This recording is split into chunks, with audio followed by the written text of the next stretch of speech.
This is emotional eating for mummies. It was a play on word on the whole emotional eating for dummies, but mummies. Well, anyway, why should you pay attention to me? My name's Adriano. I've successfully helped over 1,500 mums deal with emotional eating, lose 8 kilos in 16 weeks, and keep it off without hating their life in the process. So I'm going to walk you through the what's and whys and whens for how I coach my mums to lose weight and fix their emotional eating at the same damn time. So we're going to start off with what emotional eating is, because a lot of people get confused on what it is. So let's unpack it. We're also going to talk about what it is not. So my definition of emotional eating is changes to eating behavior due to internal or external shifts. So let's unpack that. So this could be, but is not limited to, hormones such as your monthlies or perimenopause, menopause, stress due to work, children, relationships, and boredom, otherwise known as not being able to sit with your own thoughts, feelings, and emotions without trying to cope with external things. Now, here is what emotional eating is not. Binge eating due to shitty diet.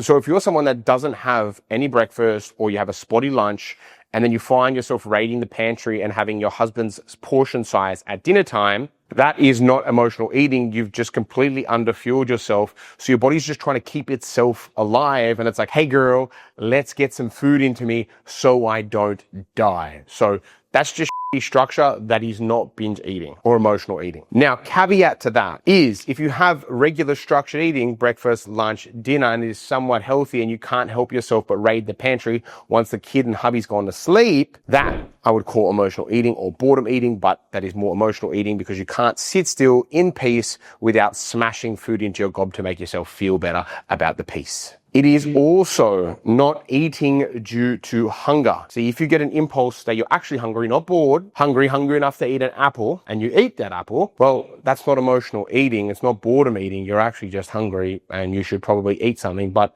eating something healthy, not super calorie dense like a Tim Tam or some crackers and dip. So I want to uncover the whys. Why do you emotionally eat? It's because you suck currently at sitting with your own thoughts, feelings, and emotions, and you struggle with external changes or internal changes and learning how to sit with said emotion. See, at the moment, you think change is bad. Quick, eat some food to make sure I don't feel bad. When someone who has matured in their ability to cope with emotions can sit with whatever emotion, could be anger, grief, loss, and not eat food to cope, not drink, not drug, not party. They can just sit on their hands and do nothing, because in most cases, in all cases, actually, the best thing that you need to do is learn to just sit on your hands and do sweet all about it. I tell you this story because when I was in my mid-20s, I had a weekend drug and drink problem. I was a big partier. I'd work from 4:30 a.m. to 8:30 p.m. most of my days, and by Friday I was absolutely kaput. Super stressed out of my mind, and I didn't know when this was all going to stop. It would stop because I usually would only work on a Saturday morning, but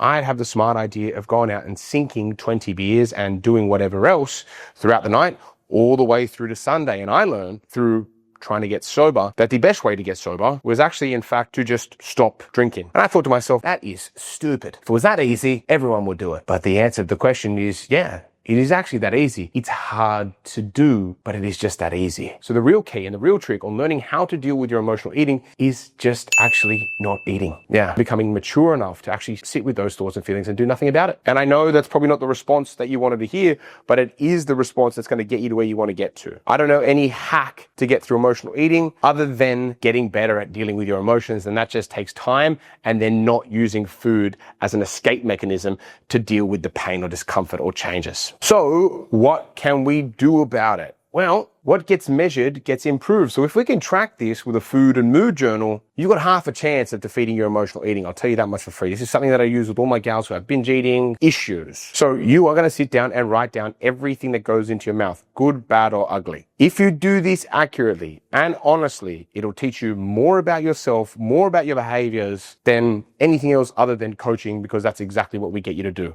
Look at your thoughts and your behaviors and feelings and change them. Now, the part 2 to this is a mood journal. See, where a lot of people go wrong is that they might track the food, but then they just track it and that's kind of it. When the solution is to write a mood journal. When you feel a certain way and you start eating food, what brought that on? You can call it like an emotional trigger. I don't really like that word because it insinuates that it's like pulls you off and then you can't stop. I think that's because you're only one good meal from being back on track. Because I can have a burger for breakfast, and if I choose to just have a salad or something chill for lunch, I'm within my calorie number and I haven't blown out my food for the day, and I didn't get like triggered per se. It wasn't like this unstoppable thing. So if you have your period and that brings on more emotional eating and binges typically, or you have arguments with your spouse and that brings on some bigger eating, or someone passes away and that brings on bigger eating, or you sit down and put the kids to sleep and then you have your mum time, your pantry party, and that might be it. But you have to dig a little bit deeper and scrape to the bottom of the barrel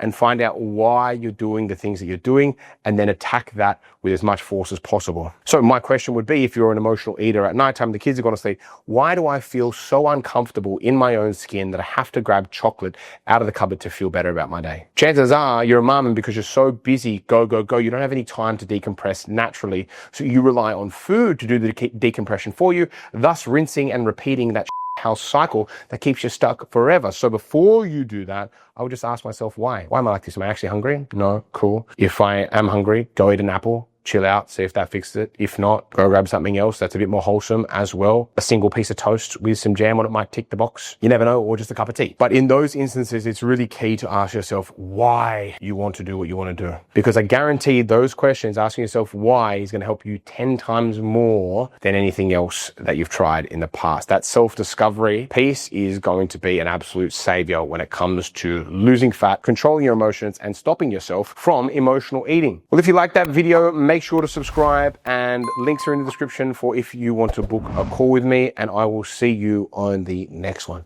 Cheers.